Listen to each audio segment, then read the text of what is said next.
মাহে রমজান সামনে, এবারের রমজানে টার্গেট নাও 30 দিনের রোজার মাধ্যমে দিল থেকে আল্লাহর কাছে এইভাবে 30টা দিন হাতে গুনে তুমি আল্লাহর সাথে ওয়াদাবদ্ধ হও যে আল্লাহ 30 দিন আমি রোজা রাখবো, এবং যৌন চাহিদা, লজ্জাস্থানের চাহিদা, অশ্লীলতা, বেহায়াপনা, নর্তকী, নাচ গান, উলঙ্গ ছবি দেখা, নারীকে নিয়ে চিন্তা ভাবনা, মেয়েকে নিয়ে অশ্লীল চিন্তা ভাবনা, অবৈধ কোনো প্রেম সম্পর্ক, হারাম কোনো রিলেশন, এই সব ত্যাগ করে বন্ধু 30টা দিন মনোযোগ দিয়া রোজা রাখো, তারাবি পড়ো, ইফতার করো, সাহরি করো, তাসবিহ পড়ো, তেলাওয়াত করো, কোনো আলেমে দ্বীনের সাথে উঠা বসা করো, ইমাম সাহেবের সাথে সম্পর্ক করো। ইনশাআল্লাহ দেখবা আল্লাহ চাহে তো 30 দিনের মাথায় আল্লাহ বলেন লাআল্লাকুম তাত্তাকুন, আমি আল্লাহ ওয়াদা দিলাম মুমিন তোকে মুত্তাকি বানিয়ে দেব, মুত্তাকি বানিয়ে দেব। আর যদি মুত্তাকি হও তাইলে পুরস্কার কি? উইদ্দাত লিল মুত্তাকিন, আল্লাহ বলছেন জান্নাত বানানোই হয়েছে মুত্তাকিদের জন্য। 30 দিনে মুত্তাকি হবা, 30 দিনে জান্নাতি হবা। ইয়া আইয়ুহাল্লাযীনা আমানু, হে ঈমানওয়ালা, আল্লাহ বলেন জানো ঈমান তোমার পাসপোর্ট, আমি পাসপোর্ট নিলাম 30 দিন আগে, আর আল্লাহ ওয়াদা দিছেন রমজানের চাঁদ উঠলে আমি আল্লাহর কাছে ঈমানের পাসপোর্ট দিবা।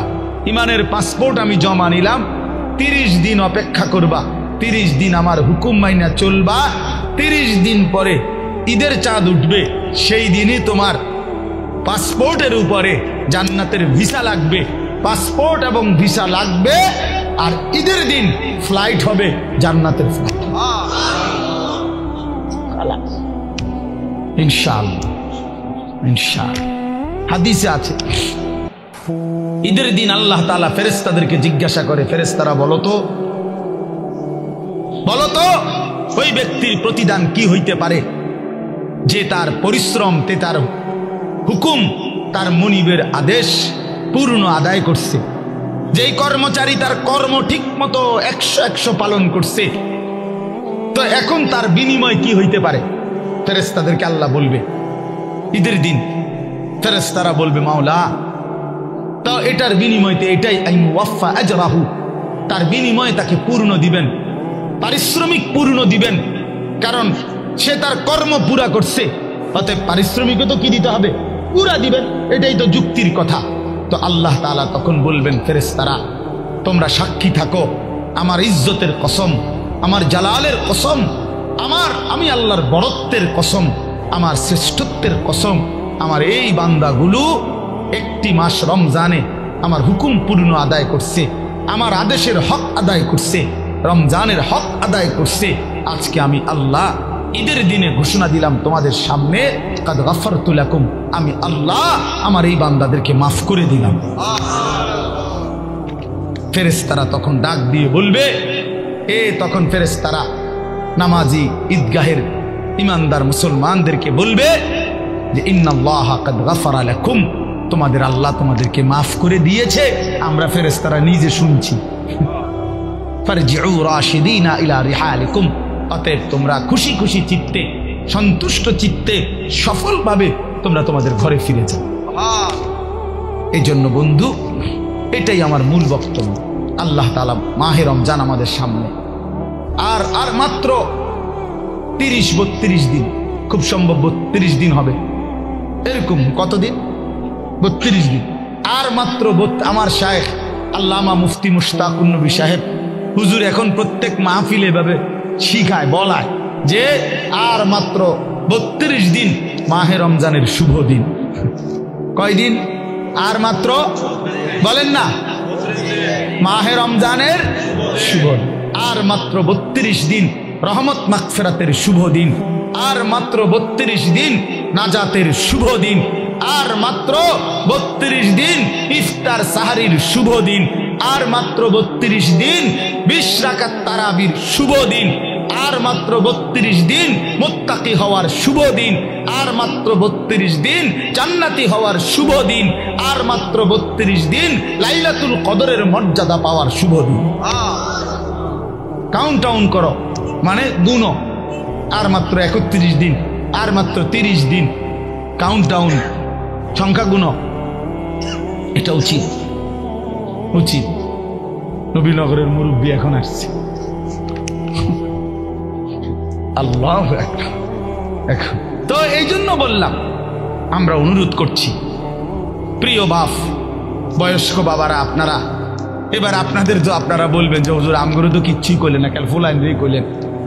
আপনাদের জন্য কথা হলো এটা বাপ, আপনাদের জন্য প্রথম জিম্মাদারি। আমি প্রতিদিন এটা বলি, আপনাদের স্ত্রী সন্তান, আপনাদের ছেলে মেয়ের ঈমান আমল আখলাক, বন্ধু আমার, বাপ আমার, এদের এই ঈমান আমল আখলাক, এইটার সংশোধন, এটার ফিকির, এটা আপনাদের মূল জিম্মাদারি, এটাই আপনাদের মূল জিম্মাদারি। আপনারা দয়া করে ঘর যদি পুরা শেষ করতে নাও পারেন, কিচ্ছুই তো না, আপনারা যদি সোফা খাট পালং পরিবারের সবটা চাহিদা, মনে করেন 4 রুমে 4টা খাট দরকার, আপনি হয়তো হায়াতে থাকতে 2টা খাট ব্যবস্থা করতে আসছেন, তেমন অসুবিধা হবে না, বাকি দুটোটা হেতে বানাইতে পারবে। আপনি দেখেন বাবা, হেতে আরো সুন্দর বানাইতে পারে। যে মকবুল ভাই দায়িত্ব নিছে, উনি নিজে কইছে এখন। তো আমি যদি নিজের জন্য কিছুই উপলব্ধি না করি, শুধু মোবাইলটা নিয়ে ব্যস্ত থাকি, তো দিল জমে না, দিলে কথা জমে না। প্রিয় ভাই, পরিবর্তন দরকার। গতানুগতিক শুধু একটা আয়োজন করলাম, সবসময় করতে হয়, এজন্য করলাম। গত বছর 17তম, তো এবার 18তম, আগামী বছর 19তম। তো প্রতি বছর করতে হয় একটা মাহফিল, এই জন্য করা, এটা যেন না হয়, তাহলে লাভ হইল কি? এই জন্য দয়া করে আজকের মাহফিলে আল্লামা মুফতি আমজাদ হুসাইন সাহেব বয়ান করবেন। অনেক উঁচু মাপের একজন মুহাক্কিক আলেম, ব্যক্তিগতভাবে আমার ব্যক্তিগত মুফতি যিনি, মানে আমি ব্যক্তিগতভাবে যত মাসআলা আমার জীবনে দরকার হয়, আমার ব্যক্তিগত জীবন সব কিছু যার কাছে জিজ্ঞাসা করি, যার সিদ্ধান্তে মেনে নেই, উনি এই মুফতি আমজাদ সাহেব। আমি ওনার ফতুয়ার উপরে খুব আস্থা রাখি, অনেক তাহকিকওয়ালা আলেম। আর এরপরে যিনি প্রধান আলোচক, তিনি তো তিনি। এই জন্য আল্লামা মুফতি আরিফ বিন হাবিব, উনি যার দ্বিতীয় কফি খুঁজে পাওয়াটাই মুশকিল। তো ওনার প্রশংসা আর কি করা। আলহামদুলিল্লাহ, বাংলাদেশ না, হাজারো লাখো ওলামায়ে কেরামের হৃদয়ের মানুষ, পছন্দের মানুষ, আস্থাভাজন মানুষ, নীরবে অতিরিক্ত কোনো লাফালাফি ফালাফালি ছাড়া এক নীরব সাধক, যে আল্লাহর কথা বলে যাচ্ছে এবং কোরআন সুন্নাহর বিশুদ্ধ তথ্যটা, যেটা আমরা খুঁজে নিতে অনেক সময় লাগতো, উনি এরকম সাগর মহাসাগর বলা যায়, তালাশ করে উম্মতের জন্য অনেক দামি দামি কথা বক্তব্য উপস্থাপন করে থাকেন। সেই প্রিয় ভাই মাওলানা মুফতি আরিফ বিন হাবিব, আলহামদুলিল্লাহ, উনি আজকে আসবেন। হাফেজ আনোয়ার ভাই রসুল্লাবাদী মাদ্রাসার যিনি জিম্মাদার, ওনার লাইন আছে আমি জানি, জন্যই না আসবে। সে আসলে আমরাও উনি বললে ফিরাইতারি না, ভালো মানুষ। এই জন্য আল্লাহ তাআলা আমাদের সবাইকে আল্লাহর দ্বীনের জন্যই কবুল করেন। এজন্য আমরা সবাই মনোযোগী হই, সবগুলো বয়ান শেষ পর্যন্ত যদি তোমরা ছেলেরা দিল দিয়া শুনো, নিজের জিন্দিগির পরিবর্তন হবে, ভালো হবে। নিজের ভালো, নিজের কল্যাণ, এটা বুঝা, এটা অনেক বড় নিয়ামত। আত্ম উপলব্ধি, আত্মসম্মান, আত্মমর্যাদা, এটা অনেক বড় নিয়ামত, যে আমি চিনলাম আসলে আমি কে, কে আমাকে বানাইলেন, কোত্থেকে আসলাম, কেন আসলাম। যিনি আমাকে বানাইলেন সেই মহান মালিক আমার, তিনি কি জন্য বানাইলেন, আমি যা করছি এটাই কি তিনি চাচ্ছেন কিনা, আর তিনি যা চাচ্ছেন আমি তা করছি কিনা। প্রতিনিয়ত যে মানুষগুলো কবরে যায়, মৃত্যুবরণ করে, কেউ নিজের ইচ্ছায় মরে না, মরতে চায়ও না, কিন্তু এক অদৃশ্য মালিক তাদেরকে নিয়ে যাচ্ছেন। কেন নিয়ে যাচ্ছেন, কোথায় নিয়ে যাচ্ছেন, শেষ পর্যন্ত এর পরিণতি কি, আমাদের গন্তব্য কোথায়, মঞ্জিল কোথায়, এই বিষয়গুলো নিয়ে ভাবা, ফিকির করা, এটা অনেক বড় নিয়ামত। আর শুধু দুনিয়া খাইলাম, ঘুমাইলাম, পেশাব পায়খানা করলাম, যৌন চাহিদা পূরণ করলাম, লজ্জাস্থানের চাহিদা পূরণ করলাম, যা মন চায় তাই করলাম, প্রিয় ভাই, এটা কাফির মুশরিকদের স্বভাব। কোরআনুল কারীমে স্পষ্ট আছে, আল্লাহ তাআলা বলেন কাফিরদের কথা হলো মা হিয়া ইল্লা হায়াতুনাদ দুনিয়া, জীবন বলতে আর কিছুই নয়, শুধুই দুনিয়া, এটাই জীবন। নামুতু ওয়া নাহইয়া, মরছি, বাঁচতেছি, কেউ মরে কেউ বাঁচে, এই জীবন। খাইয়া পয়রা দুনিয়া, ভোগ বিলাসিতার দুনিয়া, চাওয়া পাওয়া, প্রাপ্তি অপ্রাপ্তি, সবটাই দুনিয়া। আল্লাহ তাআলা কোরআনুল কারীমের মধ্যে বলেন এটা কাফিরদের কথা, ওয়াকালু মা হিয়া ইল্লা হায়াতুনাদ দুনিয়া। তাহলে বেঈমান নাফরমান কাফেরের কথা এটা, যে জীবন মানে শুধুই দুনিয়া। আর কোরআনুল কারীমে আল্লাহ বলছেন জীবন মানে কোনটা, এটা তো কাফেরে না বলে যে জীবন মানে কি দুনিয়া, আর আল্লাহ বলেন জীবন মানে কি, ওয়া ইন্নাদ দারাল আখিরাতা লাহিয়াল হায়াওয়ান। কোরআনুল কারীমে আল্লাহ স্পষ্ট বলছেন, বান্দা শোনো, নিশ্চয়ই আখিরাতই হচ্ছে জীবন, লাহিয়াল হায়াওয়ান, আখিরাতই হচ্ছে জীবন। ওমা হাদিহিল হায়াতুদ দুনিয়া ইল্লা লাহবুন ওয়া লাইব। আল্লাহ তাআলা বলেন, এটা একটু নামাইলে ভালো আছে, অপারেটর ভাই এটা একটু নামাই দেন, সামনে একটু উঁচা মনে হচ্ছে, ছেড়ে দেন। আল্লাহ তাআলা বলেন দুনিয়ার জীবন বান্দা আর কিছুই নয়, ইল্লা লাহবুন ওয়া লাইব, শুধুই তামাশা, শুধুই খেলাধুলা। তাহলে আল্লাহ বলছে দুনিয়া খেলাধুলা, দুনিয়া তামাশা। তাহলে জীবন কোথায়, আখিরাত। জীবন কোথায় বলেন, আর বেঈমানের কথা হলো জীবন কি, খালাস।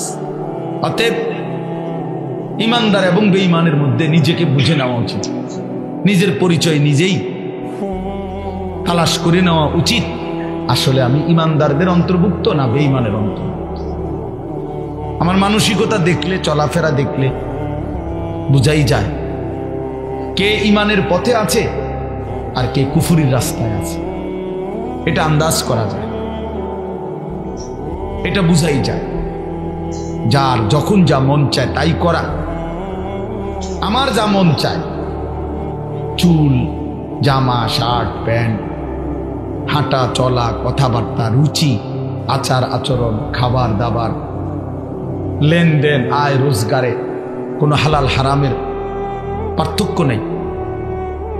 নিজের মারেও দেখে, পরের বোনকেও দেখে, আপন বোনের দিকেও তাকায়, রাস্তার নারীর দিকেও তাকায়। তার মানে হালাল হারাম বলতে কিছু নেই। ন্যায্য বেচ্চা টাকাও নেয়, সুদের টাকাও নেয়, যা মন চায় তাই। অর্থাৎ হালাল হারাম, জায়েজ না জায়েজের, আল্লাহ রসুলের বিধিবিধানের কোনো পরোয়া যে করে না, মনের ইচ্ছা মতো যে চলে, এর উদাহরণ আল্লাহ কোরআনে দিছে। ফাআতবাআহু শাইতান, দুইটা আয়াতে, ওই দেখেন, মানে কিছু বেয়াদব থাকবেই। এই যে একজন, মানে কিছু ছেলে থাকবেই বেয়াদব, শেষ পর্যন্ত গাদ্দার, যে হুজুর আপনি নিষেধ করলে কিছু আমি শুনবো না, আমি কোনো সময় কারো কথা শুনি না, আজকে হঠাৎ আপনার কথা শুনি না, আমি এই বেয়াদবি করবো কেন? এখন কেমন লাগলো? তুমি যে লজ্জা পাইলা, বলো বাবা, আমি কি সুন্দর করে বলছিলাম কিনা বলেন? প্রথম আমি অনেকেই নামায় ফেলছে, নামাইছে না, তা তুমি শুনলা না কেন? এখন তো সবাই দেখলো তোমার। এই জন্য এইটা একটা মানসিকতা যে আমার মনে যা চাই তাই। এবার এখানে কারো বিধিনিষেধ মানব, আমি এমন মানুষ না। তো আল্লাহ তাআলা বলেন সূরা আরাফের মধ্যে আছে ফাআতবাহু শাইতান, শয়তান যার পিছে লাগছে। ওয়ালাকিন্নাহু আখলাদা ইলাল আরদ, পরের আয়াতে আছে যে এই দুনিয়াটাকেই স্থায়ী মনে করে নিছে। ওয়াত্তাবা হাওয়াহু, আহারে আল্লাহ, ওয়াত্তাবা হাওয়াহু, এবং যে মনের ইচ্ছা মতো মনের চাহিদা অনুসরণ করে, তার মনে যা চায় তাই। তিনটা জিনিস, শয়তান যার পিছে লাগছে, দুনিয়াটাকেই যে স্থায়ী মনে করে নিছে, মনের ইচ্ছা মতো যে চলছে। প্রিয় বাপ, সবাইকে বলি, আমাকেও বলি, আপনাদেরকেও বলি, আল্লাহর কসম কোরআনে বলছি, এখানে সব আলেম হাফেজ আছে, আর হাফেজ গেন বসাই, হাফেজ গড়ার কারিগর। তো আল্লাহ তাআলা বলেন এই আখলাক যাদের, ফামাসালুহু কামাসালিল কালব, কোরআন শরীফের আয়াত। আল্লাহ বলেন এই লোকের উদাহরণ হলো কুত্তার মতো, কুত্তার মতো, কুত্তার মতো, কুত্তার মতো, কুত্তার মতো। এটা কুত্তার মতো। কালব অর্থ কি? ফামাসালুহু কামাসালিল কালব। আল্লাহ তাআলা বলছেন নিজের পরিচয় মিলায় নাও দোস্ত, নিজের জিন্দেগি মিলায় নাও। সারাদিনে এক ওয়াক্ত নামাজ পড়তে মন চায় নাই, আর নিজের মনে যা চাইছে তাই করলা, খালাস। নিজের পরিচয় হিসাব করে নিলে ভালো। আল্লাহ তাআলা পরিচয় দিছে ফামাসালুহু কামাসালিল কালব, তার উদাহরণ কুত্তার মতো। ইন তাহমিল আলাইহি ইয়ালহাস আও তাতরুকহু ইয়ালহাস। আল্লাহ বলেন কুত্তার স্বভাব, দৌড়ানি দিল জিব্বা লম্বা করে হাঁফায়, ছাইরা দিল জিব্বা লম্বা করে হাঁফায়। কুত্তা দাঁড়াইয়া থাকলো জিব্বা লম্বা করে, শ্বাস নেয় এরকম করে, আর দৌড়ানি দিল জিব্বা লম্বা করে শ্বাস। অর্থ হইল পাইলেও জিব্বা লম্বা করে, না পাইলেও জিব্বা লম্বা, জিব্বা লম্বা। এই জন্য দোস্ত, আল্লাহ তাআলা স্পষ্ট পরিচয়। এরপরে যদি কারো লজ্জা না হয় তো তারে আর কি করব?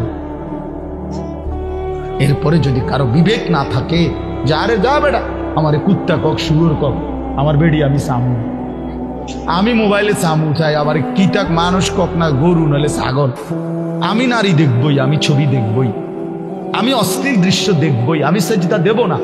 আরো যদি আমারে যদি কুত্তার তুনো নিচে নামায় দেও, আমি নিলাম না, আমার গায়ে লাগাইলাম না, আমি আমার মতো চলবই, তো ঠিক আছে ভাইয়া, ঠিক আছে। লাস্তা আলাইহিম বিমুসাইতির। আল্লাহ বলছে নবী, আপনি কারো উপরে বল প্রয়োগকারী না যে তারে যাইটা দইরা নহলে তোর কল্লা হালাই দেবো তুই যদি নামাজ না পড়স, এমন এমন জিম্মাদার আপনি না। কথা বুঝেন নাই? সর্বোচ্চ বলা, সর্বোচ্চ পৌঁছিয়ে দেওয়া। ইন উরিদু ইল্লাল ইসলাহা মাসতাতাতু। আল্লাহ বলছে নবীরা বলতেন, হে আমার জাতি, তোমাদের সংশোধন চাই আমার সাধ্যে যেটুকু আছে এটুকু দিই। মাসতাতাতু অর্থ হলো আমার সাধ্য মতো, আমি যেদূর পারছি এদূর, আমি যেদূর বলার সুযোগ পাইছি এদূর, যেদূর চেষ্টা করছি বুঝাইতে এদূর, এরপরে আর কিছু করার নাই। তুমি যদি নিজেই নিজেকে বরবাদ করে দাও, ঠিক আছে, ঠিক আছে ভাইয়া, চলো, অসুবিধা কি? কারো দিনই থামে না, কারো রাতই আটকায় না, কেউ কারোর জন্য দুনিয়ায় থামে না। আমার মৃত্যু তোমার লেগে আটকাইবে না, তোমার মৃত্যু আমার জন্য আটকাবে না, কারো জন্য আটকাবে না। প্রত্যেকেই একদিন আপন গন্তব্যে, আপন কবরে ফিরেই যাবে। আর কেউ না মরলেও আমি মরে যাব, আমি না মরলেও তুমি মরে যাবে, মানে কেউ কারোর জন্য আটকাবে না।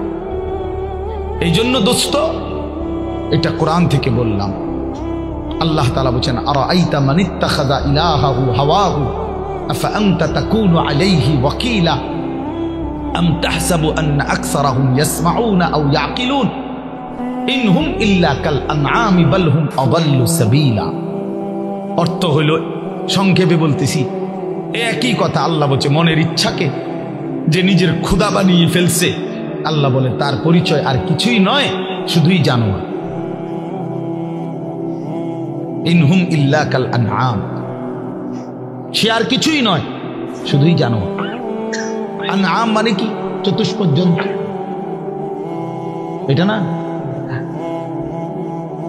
বাল হুম আযাল্লু সাবিলা, আল্লাহ বলেন বরং সে জানোয়ারের চাইতেও বেশি পথ হারা, গুমরাহ। কেন? এক কুকুরও বুঝে এই লাঠিটা যে উঠাইছে ওটা দিয়ে আমারে মারবে, তাই জন্য কুকুর ভাগ্যে যায়। তাহলে কুকুরেরও এদূর আকল আছে যে আমারে এই লাঠির থেকে বাঁচা উচিত। কিন্তু এই জানোয়ারে, এই চতুষ্পদ জন্তু বুঝে না যে এই গুনাহ আমারে জাহান্নামের আগুনে জ্বালায়ে ফেলবে, এটাও যে বুঝে না, এতটুকু আকলও যার কাজ করে না। এই জন্য আল্লাহ বলছে বরং সে জানোয়ারের চাইতেও বেশি পথ হারা। বাল হুম আযাল্লু সাবিলা, জানোয়ারে যেদূর রাস্তা চিনে, আল্লাহ বলছে এদূরও চেনে, এতটুকু চেনে, তার চাইতে বেশি পথ হারা, তার চাইতে বেশি পথ হারা। হাইওয়ান জানোয়ার তো এটা বুঝে যে আমার উপরে শরীয়তের কোনো বিধানে নাই, তো আমার আর হালাল হারাম কি? কথা বোঝেন না? গরু ছাগলের কোনো হালাল হারাম কিছু আছে? পাক নাফাক কিছু আছে? জায়েজ না জায়েজ কোনো কিছু আছে? আখেরাত পরকাল বিচার আচার মিজান ফলসেরাত এটা কিছু আছে? কিচ্ছু না, কিচ্ছু না। তাইলে কুকুর খারাইয়া মুতলেই কি, বইয়া মুতলেই কি? কিন্তু মানুষ নামের এই কুকুর খারাইয়া মতে কেন? মানুষ নামের এই কুকুর খারাইয়া মতে কেন? অর্থ অসুবিধা নাই, প্রকৃত কুকুর তো খারাইয়া মুতলে, ঠ্যাঙালগি দিলে তার জন্য তো এটা গুনাহ না, কারণ তার তো গুনার কোনো সিস্টেমে নাই। কিন্তু মানুষ নামের এই কুকুর যে খারাইয়া মতে, তার তো গুনাহ হয়। তাহলে বোঝা গেল সে তো ওই চতুষ্পদ জন্তুর থেকেও বেশি পথ। প্রিয় বন্ধু, নিজের উপরে দয়া করো, নিজের উপরে রহম করো। প্রিয় সাথী, নওজোয়ান, নিজের ভালো বুঝো। এই জন্য বললাম, আত্মপরিচয়, আত্ম উপলব্ধি অনেক বড় নিয়ামত। নিজেকে বুঝা, নিজেকে চেনা, আত্মসম্মান। মানুষের আত্মসম্মান বড় সম্পদ। অনেক মানুষ আছে পৃথিবীতে আত্মমর্যাদার কারণে প্রয়োজনে না খাইয়া মরে যায়, কিন্তু মাথা নোয়ায় না কারো কাছে। প্রয়োজনে সে মরে যাবে, কিন্তু হাত পাতবে না কারো কাছে। সাহারায় ওরা ধুকে মরে, তবু পড়ে না সকল পদ্ধতির। এটা আমরা কবি নজরুলের কবিতায় পড়ছিলাম যে কেন আল্লাহ তাআলা নবী সাল্লাল্লাহু আলাইহি সাল্লামের জন্য মক্কার কুরাইশদেরকে অধিকাংশ সাহাবী হিসাবে নির্বাচন করলেন কেন? পৃথিবীতে একমাত্র জাতি ছিল মক্কার কুরাইশরা, যারা প্রয়োজনে সাহারা মরুভূমিতে মরে যাবে দুকে দুকে, কিন্তু কারো গোলামি, কারো সামনে ঘাড় নোয়ানো, কারো পরাধীনতা স্বীকার করা, এইটা তাদের স্বভাবে ছিল না। এই জন্য আরব উপদ্বীপে এই মক্কার জনগোষ্ঠীর উপরে তৎকালীন যুগে দুইটা সুপার পাওয়ার ছিল। একটা ছিল রোম সাম্রাজ্য, একটা ছিল পারস্য সাম্রাজ্য। ওই দুই সাম্রাজ্যের কেহই কোনোদিন একদিনের জন্য আরব এই উপদ্বীপে মক্কাবাসীর উপরে ক্ষমতা, প্রভুত্ব তাদের আয়ত্তায় আনতে পারেন। এটা ঐতিহাসিক কথা। মানে তাগরে ঘাড় নোয়াই তারে না, পারে নাই তাগর লবিকে। হ্যাঁ, অদম্য ছিল, কারোর সামনে মাথা নয়। আমার স্বাধীন, শুধু বকরির দুধ খাইতো, শুধু যাযাবরের জিন্দিগি, কিন্তু মানে সর্বদিকে কম, কিন্তু এর পরেও আত্মসম্মান সাংঘাতিক। এই জন্য আল্লাহ তাআলা বলছেন যে কেন নির্বাচন করলাম, এক অদম্য জাতি আমি বন্ধুর পাশে দিলাম। এমন সাহাবী বেশি দিন আর লাগছে না 16 থেকে 20 বছরের ব্যবধান।